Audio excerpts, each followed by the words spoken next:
புரட்சிக்கோள் புரட்சிக்கோள் திருச்சி நோக்கி புறப்படு.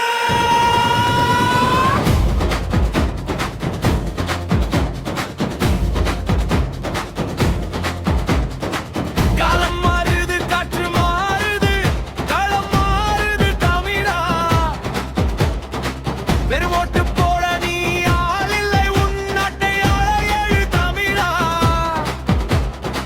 பிப்ரவரி 21 நம் பெருமை பேசும் ஒரு நன்று. திருச்சி மண்ணில் சங்கமிப்போம்,